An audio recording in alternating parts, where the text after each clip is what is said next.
Bonjour, je me présente Mesa Goulas Takaoka, je travaille chez Datec, le distributeur Autodesk, je suis le spécialiste technique des solutions Media Entertainment et visualisation. Alors sur cette présentation, je vais vous présenter un nouveau produit qui est arrivé cette année en 2015, en août 2015, un produit qui s'appelle Stingray, qui est justement un produit qui est dédié, on va dire, au contenu interactif, alors que ce soit dans le domaine du jeu vidéo, mais aussi dans le contexte de la présentation de projets d'architecture. On va découvrir un petit peu tout ça à travers cette présentation. Donc dans un premier temps, on va un petit peu récapituler l'évolution technologique de ces moteurs de jeu, de ces moteurs temps réel. Déjà dans un premier temps, ce qu'on va pouvoir voir, c'est cette évolution graphique que nous avons pu profiter à travers toute l'industrie ludique du jeu vidéo. Ici, on voit l'exemple de Mario Bros, qui au début des années 80 apparaissait très pixelisé. Et au fur et à mesure, on voit que le niveau de détail en fait a augmenté. Alors au début c'était essentiellement 2D, mais ensuite la 3D est venue investir, on va dire, cette industrie. Et voilà maintenant à quoi ressemble Mario Bros en 2008. Et ce qui est assez flagrant, c'est une autre figure emblématique en fait du monde du jeu vidéo, qui est Lara Croft dans Tomb Raider. Ici, on voit à quoi elle ressemblait en 96, et là maintenant, on voit en fait très très bien en fait la différence graphique et le niveau de détail qu'on peut profiter maintenant sur les derniers jeux, notamment ici en 2014.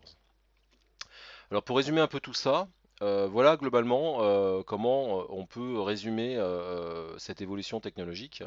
Au tout début, lorsqu'on avait introduit la 3D dans le domaine du jeu vidéo, les modèles en fait faisaient une soixantaine de triangles. Donc c'est vrai que en termes de reconnaissance du modèle, c'était pas évident. C'était essentiellement un gros travail de texture.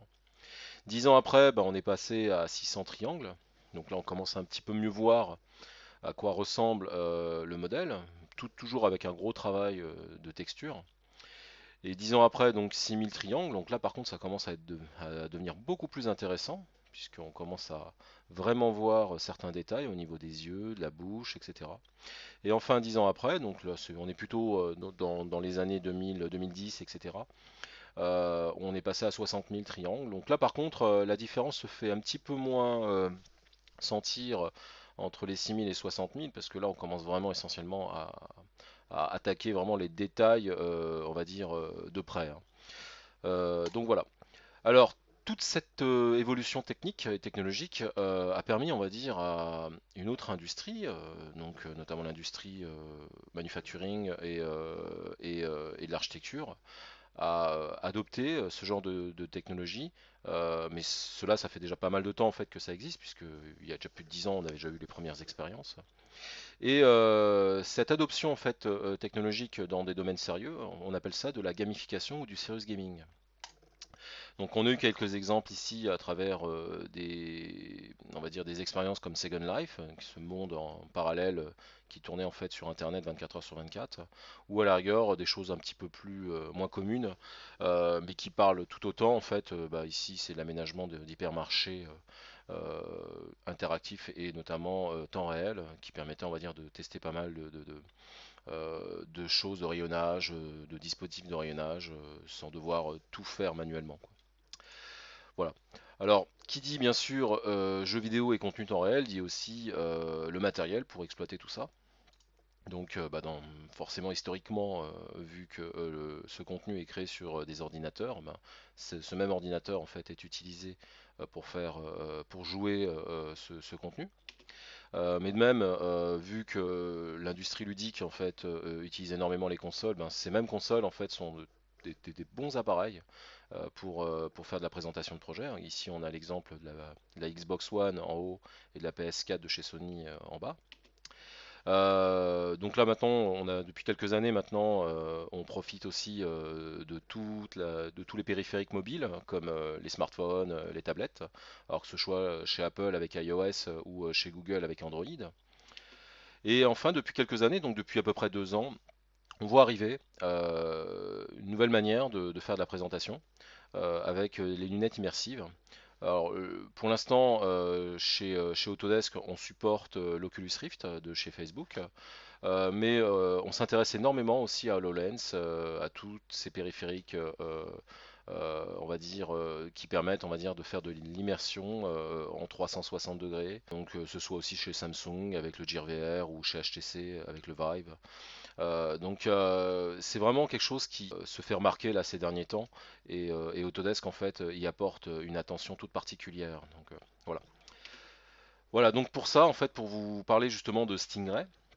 Stingray en fait est un nouveau moteur qui a été en quelque sorte, enfin qui a été racheté en fait, si on peut retracer un peu l'historique du produit. C'est un moteur qui a été racheté il y a à peu près 2 ans. Donc c'était une boîte suédoise qui s'appelait Fairchart, qui avait développé à l'époque un moteur de jeu qui s'appelait BitSquid. Ce BitSquid en fait est devenu Stingray. Donc Autodesk a décidé de renommer le produit en Stingray et a décidé d'implémenter aussi tout son savoir-faire à travers toutes les solutions GameWare que Autodesk avait développées déjà depuis pas mal d'années. Globalement, ce moteur globalement ressemble à ça. Une belle interface dans laquelle on gère un projet de jeu ou un projet de contenu interactif. Voilà en fait globalement les caractéristiques qui peuvent traduire Stingray. C'est un moteur très léger, qui est très puissant, puisque basé sur un noyau jaune, donc avec un vrai potentiel de développement et d'évolution. Et surtout, il est vraiment intégré, notamment avec tout ce que Autodesk sait faire dans la création d'assets. Donc globalement, pour aller un petit peu, pour on va dire continuer, on va dire dans cette présentation, un des gros points forts, c'est cette approche d'itération rapide, le fait que l'on puisse enrichir le modèle de la maquette 3D, soit avec du contenu qu'on aurait créé, ou soit à travers le Creative Market, qui est en fait le marché en ligne que Autodesk a mis en place pour toutes ces solutions 3D. Faut aussi reconnaître que Stingray en fait propose un beau rendu et surtout avec une belle gestion de la lumière. Tout est basé en fait sur des techniques de light cache ou à la rigueur des contenus, enfin des éléments qu'on peut faire aussi en temps réel. Un des gros points forts de Stingray, c'est justement le flux de travail, puisque en fait Stingray s'interface très bien avec les produits de création 3D tels que 3ds Max, Maya ou Maya LT. Et quand on sait que par exemple 3ds Max récupère très bien en fait les modèles provenant d'AutoCAD ou de Revit, on peut imaginer en fait un workflow basé en fait sur du Revit, du 3ds Max et du Stingray sans problème.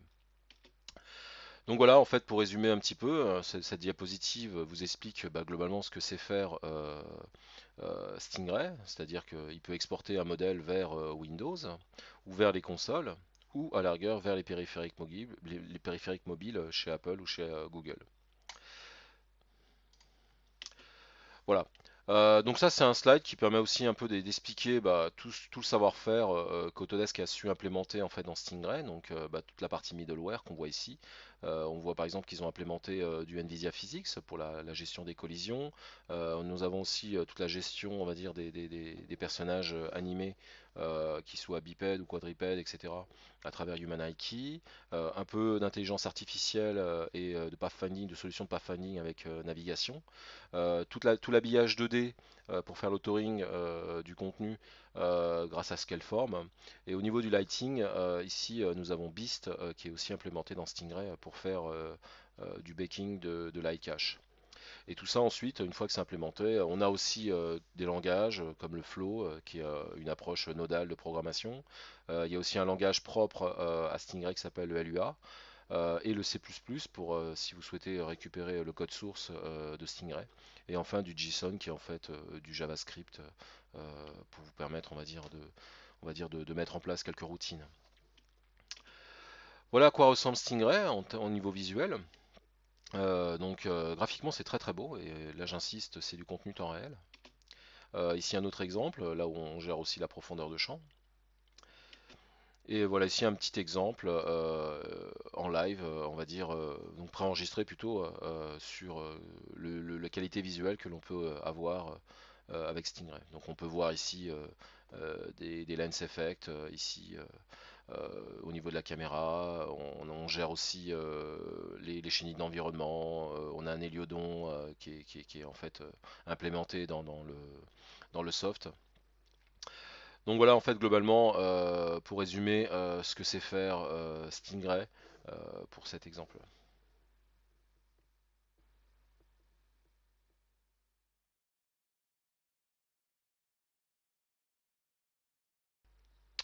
Alors, on va découvrir un projet. On va passer sur sur quelque chose d'un petit peu plus concret. Là, on va montrer un petit exemple assez rapide, notamment ici l'exemple d'un projet qui a été ici commencé dans Revit. On voit ici la station de métro de la ligne 14 à Paris, la station de métro François Mitterrand, bibliothèque François Mitterrand plutôt, qui a été complètement refaite depuis Revit. Et on va découvrir un petit peu comment on peut récupérer tout ça dans Stingray. Voilà, donc pour cet exemple de démo, on va partir sur un modèle un petit peu plus restreint. Donc on a fait ici une zone de coupe dans Revit et on est simplement venu ici exporter le modèle en FBX tout simplement. Une fois que c'est fait, donc on va donc basculer cette fois-ci sur 3ds Max. Et là, en l'occurrence, bah, on a tout simplement fait ici une simple liaison Revit et on est venu ici récupérer le modèle Revit pour l'avoir de cette manière. Voilà. Donc par défaut, les éléments qui viennent ici sont constitués de matériaux Autodesk qui ont été définis depuis Revit. Et on va voir justement comment on peut mettre en place cette passerelle entre 3ds Max et Stingray. Alors pour ça, ce qu'on va faire justement, c'est un petit peu découvrir l'éditeur de matériaux. Donc on va ouvrir ici l'éditeur de matériaux et on va donc ici un petit peu découvrir les éléments. Donc ici, ce qu'on a tout simplement fait, c'est juste un matériau blanc qui a été déclaré depuis Revit. Ça peut être n'importe quoi hein, de toute manière, hein. Là en l'occurrence ici, on avait tout fait ici en blanc puisque Emmanuel, donc la personne qui m'avait fourni ce fichier, en fait avait tout déclaré en tant que blanc à part les éléments en vert. Donc, ce que je vais faire, c'est par exemple vous montrer que Stingray reconnaît en fait les matériaux provenant de Revit, justement en passant par les matériaux Autodesk, qui sont à la fois reconnus dans Revit, dans 3ds Max, mais aussi dans Stingray.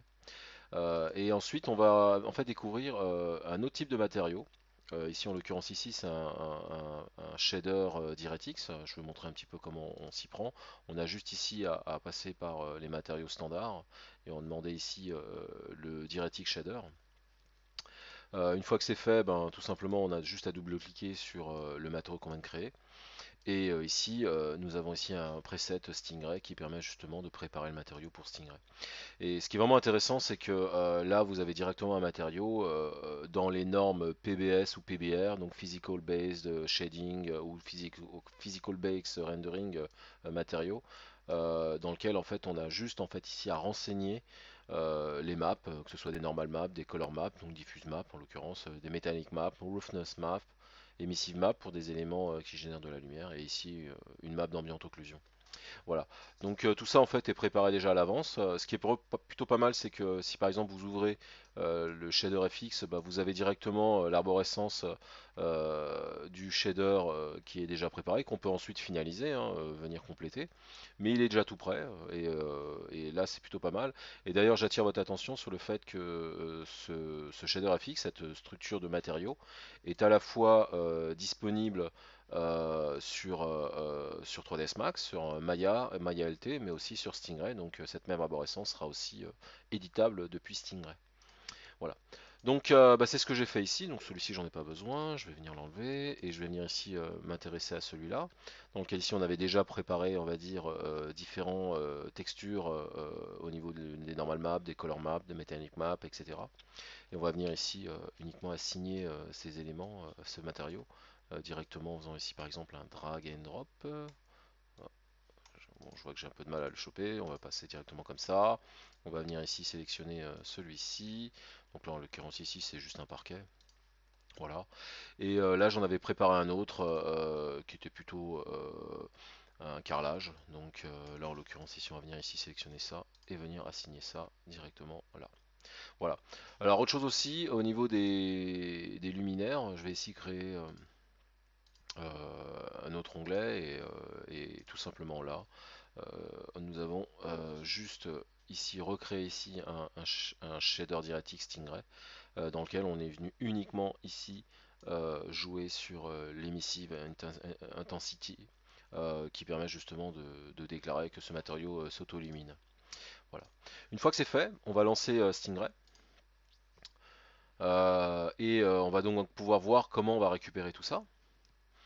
Donc on va partir par exemple sur, pourquoi pas, celui-ci, peut-être celui-là, voilà. On va partir sur l'élément basique, voilà. Voilà, donc le temps qui se charge. Voilà, on a donc l'interface de Stingray qui apparaît. Et ce que j'ai plus qu'à faire, c'est venir un peu nettoyer cette scène-là par défaut. Voilà. On va venir s'intéresser ici à aux réflexions de probe, qui est en fait une sphère de réflexion qui permet de béquer en fait les réflexions. Et là, on voit qu'il a gardé en mémoire les anciens objets présents dans cette scène. On va juste ici faire un tour dans le menu Window Lighting et demander ici à rebéquer la réflexion pour qu'il puisse réinitialiser tout ça. Et hop, voilà, donc là maintenant c'est bon. Et ce qu'on va faire maintenant, c'est revenir ici sur 3ds Max et envoyer ce modèle directement dans Stingray. Alors, à partir du moment où vous avez installé 3ds Max 2016 avec une extension 1 minimum, vous pourrez en fait avoir déjà le minima requis pour envoyer le projet directement dans Stingray en passant par du FBX. Mais il faudra juste faire un petit truc en plus. Ce menu Stingray en fait apparaît lorsque vous prenez ici votre arborescence. Et attendez, je vais juste me mettre dessus. Voilà, je vais me mettre ici sur ces deux points. Programme, Autodesk, Stingray. Voilà.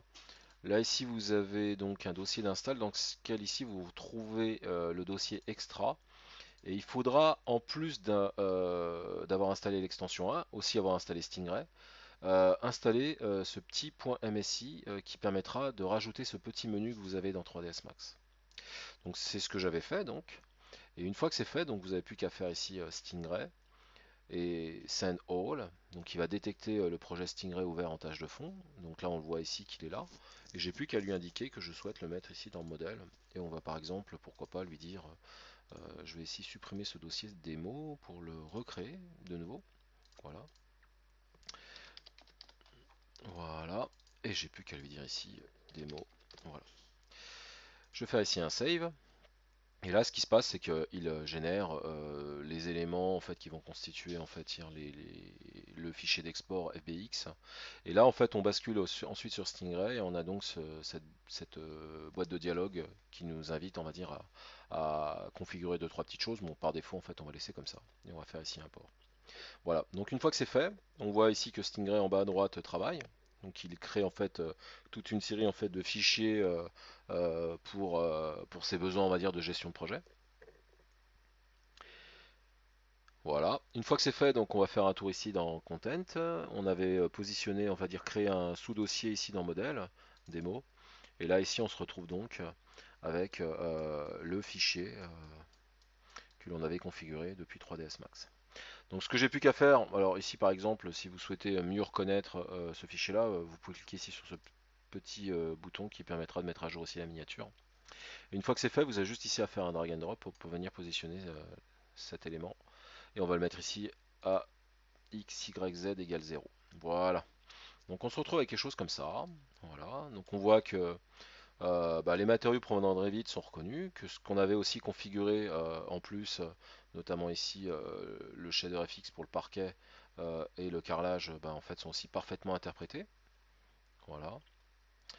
Je vais juste ici enlever la grille, voilà. Et pourquoi pas ici jouer ici avec le reflection probe et venir lui dire tiens, on souhaite le positionner, pourquoi pas ici. Voilà. Et ce qu'on va faire, c'est qu'on va lui faire comprendre que les réflexions vont être simulées à partir de ça. Et ce que je vais faire par exemple, c'est pourquoi pas le descendre un peu. Voilà. Et rafraîchir la map de réflexion. Voilà. Et là maintenant, ce qu'on peut voir ici. Voilà. Donc on va faire ici un petit zoom dessus. Voilà. Et voilà ce qu'on a maintenant. C'est plutôt pas mal. Voilà. Donc ce qui est vraiment intéressant, c'est que par exemple ici les matériaux réfléchissants se basent en fait justement sur ce reflection probe pour simuler la réflexion. Donc ça c'est plutôt pas mal. Comme on peut voir aussi, l'auto-illumination des matériaux que j'avais configurés depuis 3ds Max en fait est parfaitement interprétée. Tout ça en fait est configurable, c'est-à-dire que si vous trouvez que l'effet de glow que vous avez là en fait un petit peu trop important. Vous faites un tour ici dans le Shading Environnement et vous avez ici juste un petit peu plus bas un truc qui s'appelle Bloom qui permet justement soit de le désactiver ou soit à la rigueur de venir atténuer un peu l'effet. Donc soit vous souhaitez, on va dire, atténuer ça et de faire quelque chose un petit peu plus subtil. Voilà. Et pourquoi pas ici, créer ici un petit offset un petit peu moins important, voilà, pour faire quelque chose comme ça. Voilà. Donc ça fonctionne plutôt pas mal. Et ce qu'on va faire maintenant, c'est venir, on va dire, rajouter d'autres éléments, pourquoi pas, à la rigueur. Dans un premier temps, avant de rajouter, on va dire, ce qu'on va faire, c'est venir dans 3ds Max. On va ouvrir ici une autre session. Donc voilà, donc j'ai ouvert ce fichier. Bah, en fait, j'avais profité, on va dire, d'un événement Autodesk pour être scanné en 3D et ensuite récupérer un fichier OBJ qui me permettait, on va dire, de m'avoir en maillage 3D. Donc voilà en fait ce que j'ai récupéré. Et on peut voir ici justement bah, toute la problématique qu'on a avec les scans 3D, c'est justement la quantité de polygones générés. Donc si par exemple j'appuie sur F4, on peut ici bien visualiser le maillage. Il est quand même très dense. Et ça, c'est une vraie problématique qu'on rencontre justement. Alors dans un premier temps, ce que je peux faire, c'est pourquoi pas m'envoyer tel quel. euh, et ensuite voir comment je peux updater tout ça depuis 3ds Max. Donc dans un premier temps, ce que je vais faire, c'est lui demander ici ben, de me sélectionner, de me faire une scène sélection et lui dire tiens pourquoi pas le mettre là et pourquoi pas rajouter ici un modèle genre Recap 360, voilà, et me mettre moi-même donc Mesa, hop, voilà, donc c'est ce qui se passe, j'ai plus qu'à cliquer ici sur import et je vais donc me récupérer. On va donc pouvoir faire un tour ici, me visualiser là. Donc on voit ici qu'il y a toute une phase de préparation de données qui est faite par Stingray en tâche de fond. Et au bout d'un moment, quand les fichiers seront disponibles, en fait, je me verrai. Donc là, parfait, je me vois là. Voilà. Donc probablement trop lourd pour l'instant, donc c'est ce que je vais faire ici. Je vais m'activer. Enfin, je vais rafraîchir, on va dire, la miniature pour ici mieux me visualiser. Et j'ai plus qu'ici à faire un drag and drop. Voilà. Donc on va se rapprocher, on va pouvoir se visualiser, voilà.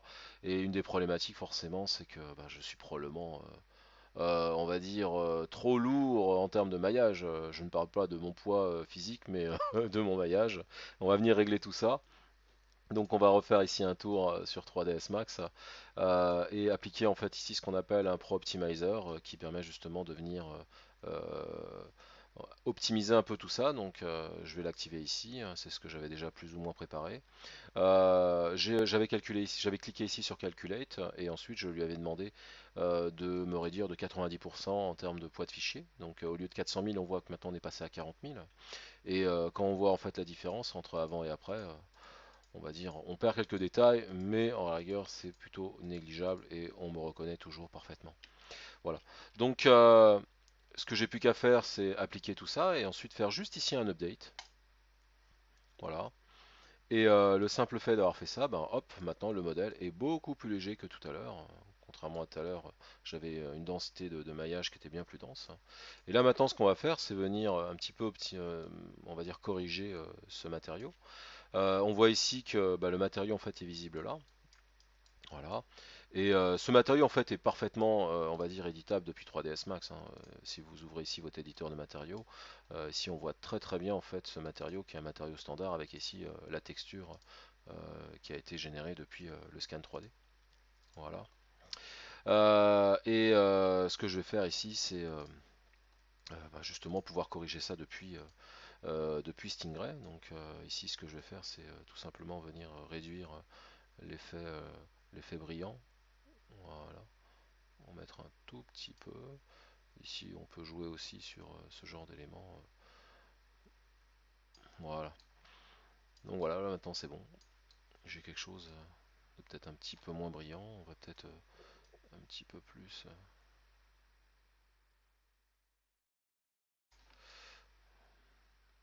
Voilà. Et je vais venir ici me positionner peut-être un peu plus par là. Et je vais appliquer ici une rotation. Voilà. On va partir du principe où j'attends quelqu'un. Voilà, parfait. Donc maintenant, ben, ce qu'on va faire, c'est un petit peu profiter de tout ça pour venir faire une petite visite virtuelle. Je vais juste sauvegarder ici cet élément, voilà, parfait. Donc pour ça, en fait, on peut cliquer ici sur le test level, donc vous voyez le raccourci clavier F8. Et lorsque l'élément en fait se prépare, on voit ici qu'il y a toute une phase de préparation. Eh ben, je peux voir en fait maintenant euh, cette scène et venir appuyer ici sur W pour venir explorer un peu tout ça. Voilà. Alors, la problématique que j'ai pour l'instant, c'est que, ben, vous voyez, hein, je traverse les objets, je n'ai pas vraiment de détection de collision ici. Et comme vous pouvez le voir ici en bas de la fenêtre, si j'appuie sur F2, ben, malheureusement, regardez ce qui se passe. Bah, je tombe en fait dans le vide, tout simplement parce que pour l'instant, je n'ai rien fait pour déclarer ces objets collisionnables. Alors, c'est relativement simple, on va dire, à mettre en place. Si vous sélectionnez cet élément, une petite astuce, c'est de passer. Ah bah non, tiens, je ne peux pas le faire depuis. Bon, bah peu importe, je vais directement le faire depuis cet élément-là. Des mots, voilà. Je vais double-cliquer ici pour ouvrir le Unit Editor. Et ensuite, ce que j'ai plus qu'à faire, c'est sélectionner ici tous ces éléments. Voilà, pour leur appliquer ici un Physics Actor. Voilà, et tous en mode statique. Voilà, donc ça c'est parfait. J'ai plus qu'à quitter ça et à demander à sauvegarder ce que je viens de faire. Voilà, donc là on voit que ça mouline un peu parce qu'il va globalement déclarer tous les objets présents dans ce fichier comme étant collisionnables. Voilà. Pourquoi pas moi-même, je dois pouvoir sélectionner cet élément? Non, malheureusement non. Je dois aussi pouvoir me déclarer, si je me double-clique sur le fichier, comme étant aussi collisionnable. Donc c'est ce que je vais faire ici. Je peux créer ici en passant par le clic droit. Voilà, parfait. En mode statique. Parfait. Donc là, pareil, ça mouline. J'ai plus qu'à de nouveau sauvegarder. Et là maintenant, je vais de nouveau faire ici un test level. Voilà. Donc par défaut, je suis en mode flottant, donc ça veut dire que je peux avancer et venir explorer en mode flottant. Voilà, donc là maintenant je visualise l'étage. Et si j'appuie sur F2, maintenant hop, je suis en mode piéton. Donc c'est-à-dire que là cette fois-ci, je suis pourquoi pas 1m80, 1m70 du sol. Et là, tous les éléments que j'avais déclarés comme étant collisionnables, ben maintenant je ne les traverse plus. Donc je peux tout à fait ici venir explorer cet élément-là. Voilà. Je peux ensuite revenir. Voilà, et ensuite on va descendre les escaliers.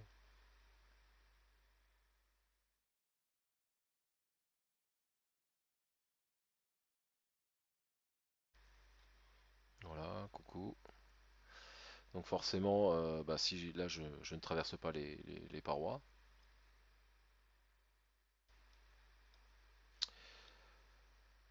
Voilà. Donc bah voilà pour une petite maquette assez rapide à mettre en place pour pouvoir faire de la visite virtuelle. Donc après l'idée justement c'est bah, de venir envoyer ça en fait sur des périphériques on va dire adaptés comme ce soit une console, un PC ou une tablette. Bah, vous allez aussi faire un tour ici sur le deployer.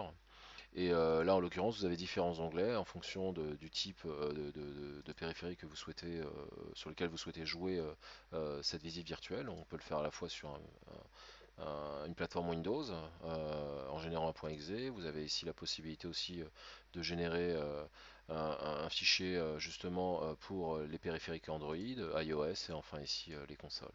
Voilà. Alors pour finir avec ce projet, je vais vous montrer une dernière caractéristique euh, auquel on peut profiter entre 3ds Max et Stingray. Donc c'est le même cas de figure si vous utilisez du Maya ou du Maya LT. Donc ici on a donc le projet et sur les outils en fait de liaison entre Stingray et 3ds Max, on a ici une fonction qui s'appelle le Live Camera Tracking. Si je l'active et qu'après en fait je m'amuse ici à venir coller les interfaces les unes contre les autres, on voit en fait que toute manipulation que je fais dans l'un des deux logiciels en fait se répercute sur l'autre. Donc l'orbite 3D que je fais en fait depuis 3ds Max est aussitôt répercuté depuis Stingray. Euh, Quelque chose qui peut être vraiment intéressant parce que vous voyez par exemple sur 3ds Max lorsque je sélectionne ici un objet, cet objet est considéré comme le point de pivot de l'orbite 3D, ce qui n'est pas vraiment le cas on va dire sur Stingray, puisque sur Stingray en fait systématiquement ce que je fais c'est que je sélectionne un objet, je demande à zoomer dessus en appuyant sur la touche F et ensuite j'ai un orbite 3D correct autour de l'objet qui m'intéresse. Donc voilà, et c'est vrai que cette navigation quelquefois peut être quand même plus pratique depuis 3ds Max. Là, en l'occurrence, l'idéal ce serait plutôt d'avoir deux écrans, un dans lequel est affiché un logiciel et le deuxième écran sur lequel est affiché l'autre logiciel. Ce qui peut être pas mal aussi, c'est pouvoir aussi le faire depuis Stingray, puisque vous voyez, là je bascule cette fois-ci dans Stingray et on voit que ce caméra tracking se fait aussi dans l'autre sens. Donc c'est une liaison bidirectionnelle tout simplement. Donc ici sur cet exemple, je vais vous montrer, on va dire, la maquette envoyée sur Stingray, mais dans une échelle bien plus grande. En fait, ce que j'avais fait en amont, c'est que j'avais préparé, on va dire, le modèle dans 3ds Max, et cette fois-ci, j'avais aussi inclus ben, tout ce qui était autour, donc la toiture, l'étage supérieur, etc. Et donc j'ai envoyé en fait tout ça dans 3ds Max et ensuite optimisé un petit peu. Et voilà globalement en fait ce que j'ai pu récupérer. Alors forcément j'ai complété aussi avec quelques objets que j'ai conçus dans 3ds Max, notamment ici cette espèce de boîte englobante qui vient en fait fermer totalement le projet. Voilà donc et j'ai aussi prolongé aussi les tunnels. Voilà. Et j'ai joué aussi sur l'orientation des polygones, donc forcément vu de l'extérieur en fait les polygones sont transparents, mais lorsque l'on arrive en fait à l'intérieur, je vais ici par exemple zoomer dessus, et ben on est complètement enfermé. Donc en fait on a joué sur les normales de chaque polygone pour pouvoir faire ce genre d'effet. Voilà. Donc voilà ici maintenant le projet on va dire complet avec quelques petits personnages issus de Populate de 3ds Max qu'on est venu insérer, on va dire, dans le projet Stingray. Et ici, une rame de métro que, que l'on a aussi inséré. Donc voilà. Voilà, donc ben, globalement, en fait, on va un petit peu voir ce qu'on peut faire. Donc j'ai fait ici une galerie. On va venir ici s'amuser un petit peu à visualiser un peu tout ça. Donc là, ici, on a la statue asiatique qui a été conçue depuis Recap 360. Quelques objets aussi issus d'autres solutions Autodesk, type MEP, Inventor, etc. Et par exemple ici cet élément qui est en fait un objet d'impression 3D. Et justement on va un petit peu s'intéresser à cet objet parce que comme vous pouvez le constater, il est quand même assez lourd en termes de polygones et on va venir en fait optimiser tout ça. Alors, il y a un truc qui est vraiment pas mal en fait entre les solutions de création de contenu 3D type 3ds Max, Maya, Maya LT et Stingray, c'est qu'on a donc cette passerelle qui peut se configurer. En fait, vous pouvez en fait le configurer à partir d'ici. Vous voyez ici que par exemple j'ai déclaré mes chemins pour 3ds Max, mais aussi pour Maya. Et ensuite, le simple fait ici de faire juste un clic droit depuis l'arborescence du projet, on peut demander justement à envoyer ce fichier 3D vers notre éditeur préféré. Donc c'est ce que je vais faire ici.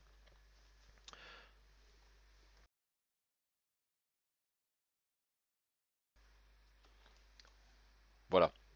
Donc on se retrouve donc avec ça. Donc si j'appuie sur la touche 7, on visualise que l'objet fait presque 200 000 polygones, donc ce qui est déjà beaucoup trop pour ce que c'est. Et on va venir un petit peu optimiser tout ça. Donc dans un premier temps, je vais juste demander ici à lisser, on va dire tous ces polygones ouais, avec les groupes de lissage.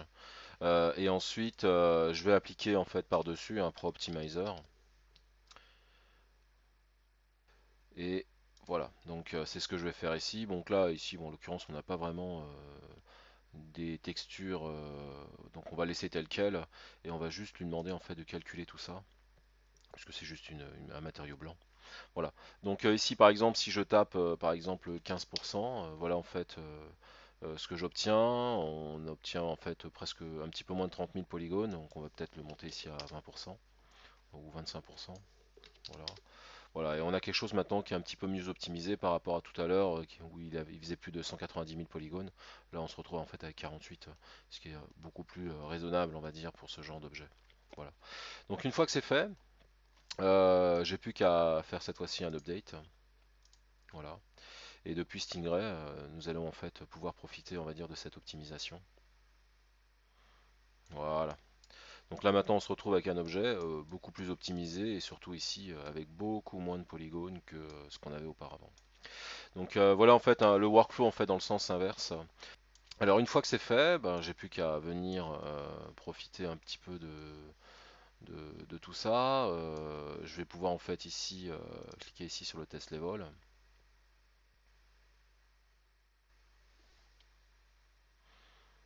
Voilà.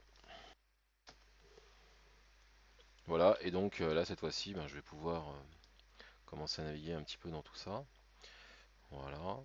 Je vais appuyer sur F2 pour pouvoir basculer en mode piéton et ensuite venir explorer un peu tout ça. Donc ici on visualise très très bien euh, notre galerie qu'on avait mis en place. Voilà, ici encore ici un autre exemple de Recap 360 à partir d'une modélisation issue de photos. Ici un objet qu'on aurait pu concevoir en fait depuis Dynamo sur Revit.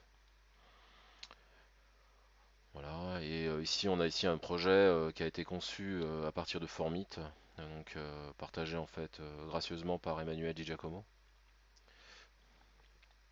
Un autre exemple ici de plantes, ici un peu de géospatial, de topographie.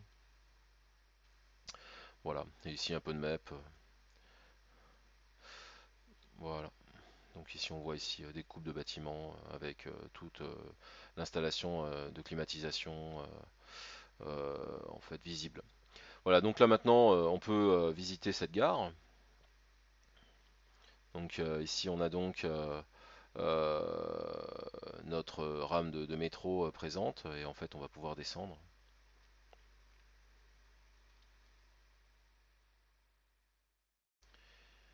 Voilà, on va pouvoir aussi rentrer dans dans la rame de métro et pouvoir déambuler dedans et pourquoi pas ensuite en ressortir.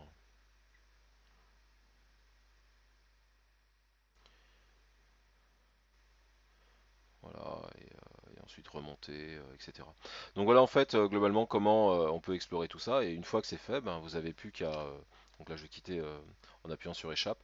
Une fois que vous avez mis en place tout ça, vous pouvez ensuite exporter sur votre plateforme favorite. Merci en tout cas pour pour votre attention et à très bientôt sur une prochaine vidéo.